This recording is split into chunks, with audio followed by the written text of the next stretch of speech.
Telah ditemukan jasad pria yang diperkirakan dibunuh di dapur rumahnya dengan bekas luka jeratan di lehernya. Hingga saat ini polisi masih mencari pelaku atas pembunuhan tersebut. Kapan terakhir kali Anda bertemu dengan korban? 2 bulan yang lalu. Pagi hari sebelum dia meninggal, tepatnya pukul 10, saya berkunjung ke rumahnya terkait proyek kerja kami. Malam sebelum kematian Dimas, saya menginap di rumahnya karena kami begadang menonton pertandingan sepak bola hingga larut. Kemudian saya pulang sebelum jam 8 pagi. Hari di mana Mas Dimas meninggal.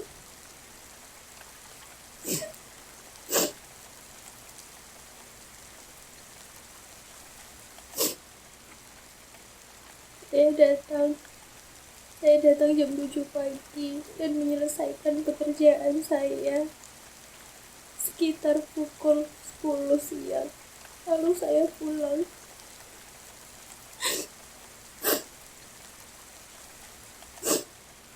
Saya tak menyangka hari itu adalah hari terakhir saya bertemu dengannya. Bagaimana dengan sifat atau perilaku dari sang korban?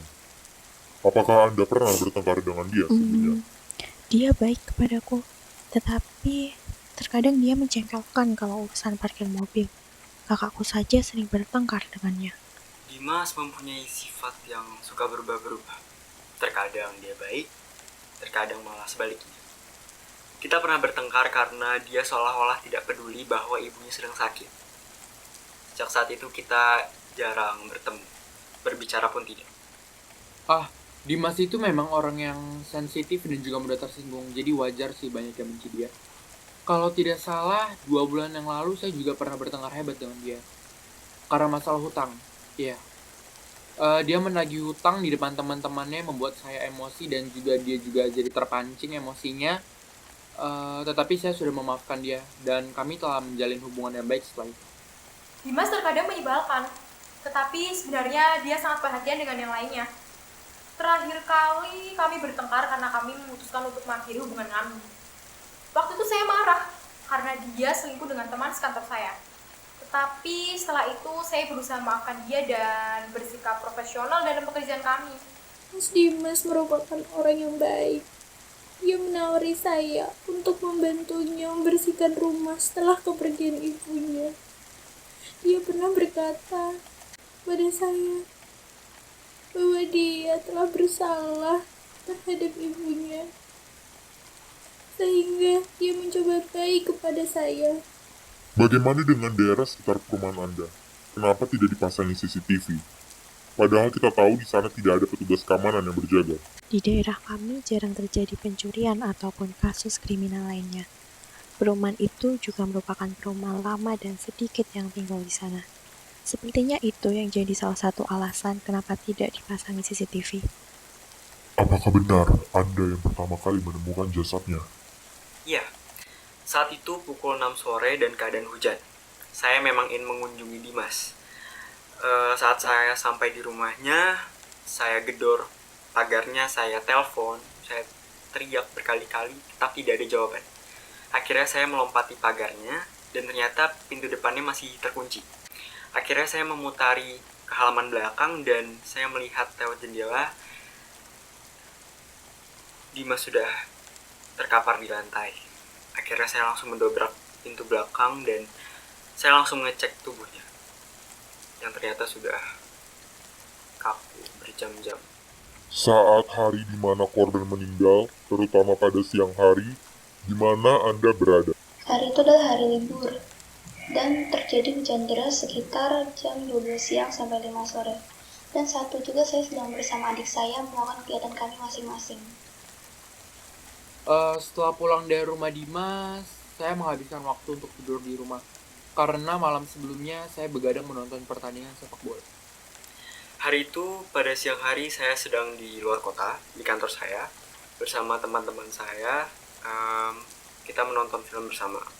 Jadi saya dan teman-teman kantor saya di bioskop menonton film bersama dan baru sampai kota ini pada sore hari. Apakah Anda melihat sesuatu yang aneh saat hari kematian Dimas? Tidak, saya hanya melihat beberapa orang keluar masuk rumahnya. Sepertinya itu temannya.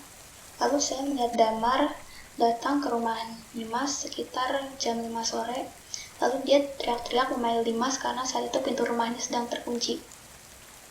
Tidak ada yang aneh. Saya hanya di rumah Mas Dimas dari pagi dan pulang jam 10 siang.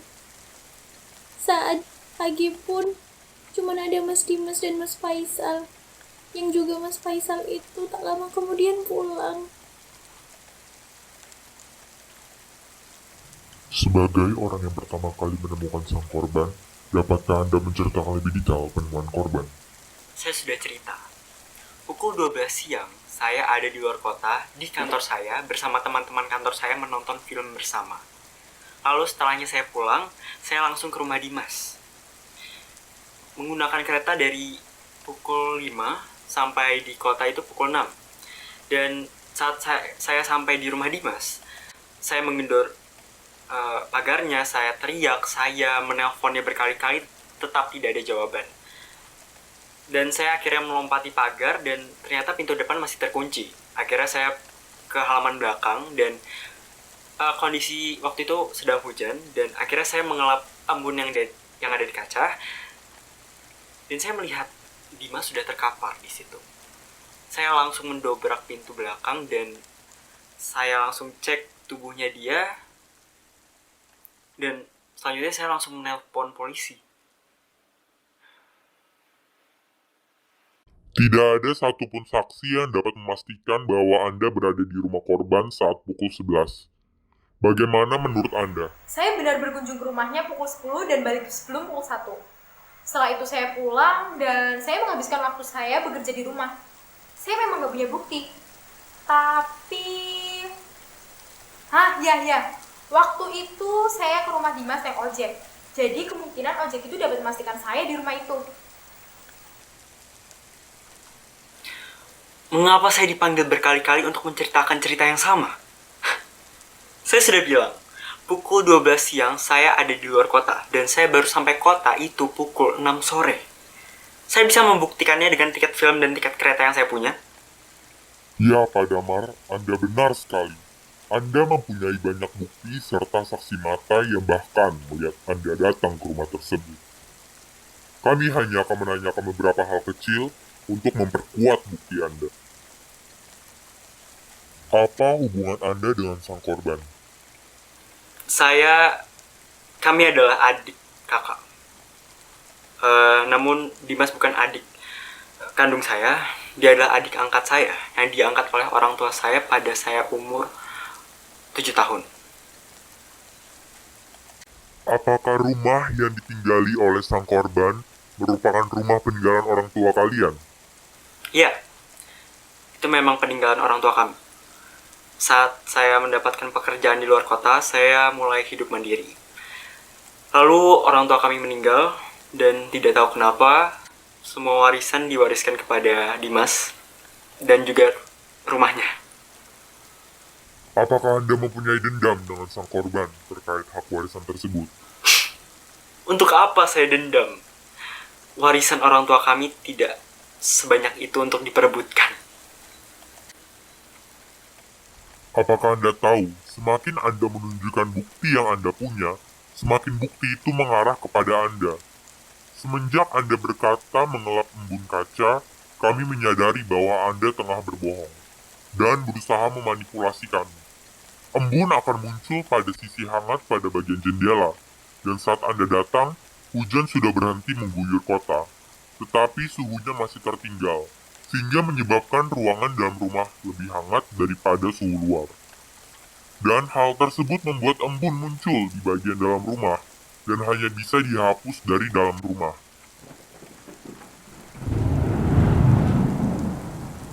Apakah persoalan embun ini bisa menunjukkan bahwa saya adalah pelakunya? Baiklah, akan saya urutkan bukti yang Anda punya dengan kejadian pembunuhan Dimas. Kantor tempat Anda bekerja mengadakan nonton film bersama. Tetapi ingat, hari itu adalah hari libur. Tidak semua orang ingin pergi ke acara tersebut, termasuk Anda. Anda masuk ke dalam bioskop, kemudian keluar di tengah film berlangsung. Rekan kerja Anda tidak akan curiga, sebab beberapa dari mereka ada yang melakukan hal yang serupa. karena tidak ingin menghabiskan waktu liburnya dengan acara kantor yang tidak menarik itu. Intinya, tugas Anda untuk mendapatkan karcis dan memastikan rekan Anda mengetahui Anda telah menonton sudah terpenuhi.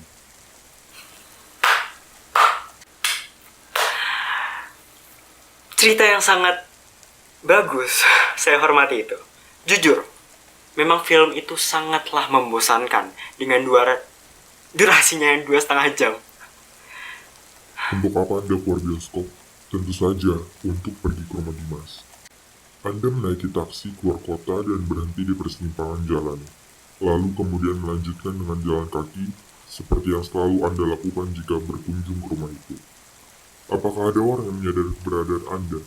Tentu saja tidak, sebab siang itu sedang hujan deras, dan tak seorang pun akan memperhatikan keberadaan Anda.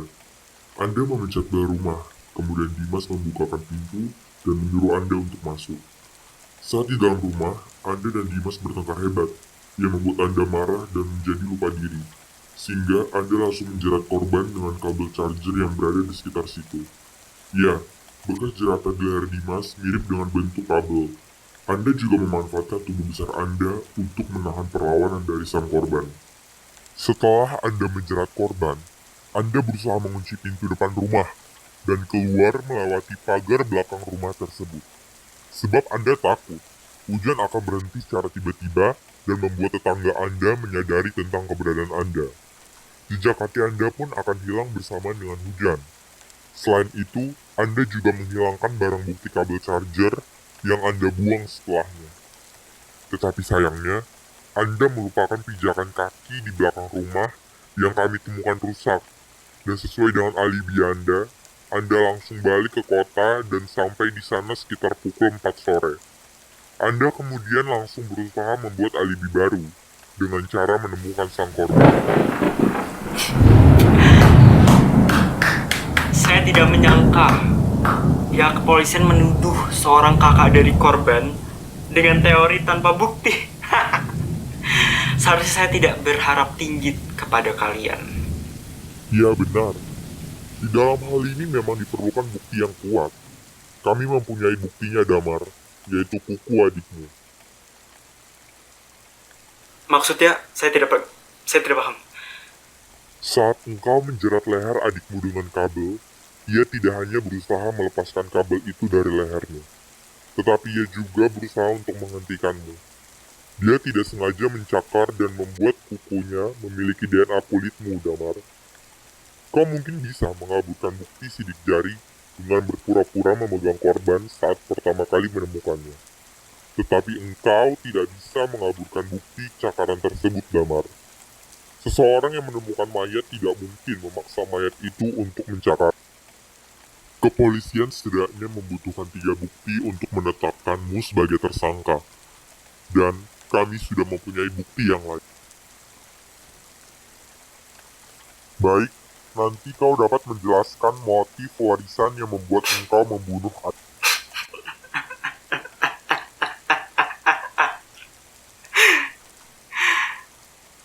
Anda pikir saya membunuh Dimas hanya karena soal warisan?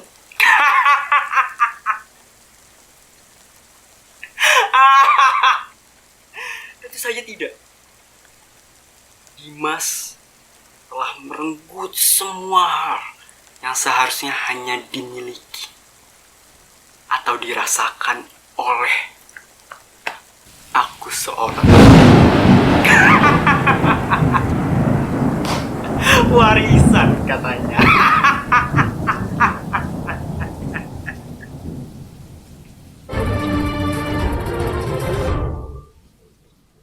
Jasad pria yang ditemukan pada 2 pekan lalu akhirnya menemukan titik terang. Korban dijerat di bagian leher oleh kakaknya hingga meninggal. Sampai saat ini polisi masih menyelidiki apa sebenarnya motif dibalik pembunuhan tersebut. Sekian berita kali ini. Terima kasih dan sampai jumpa.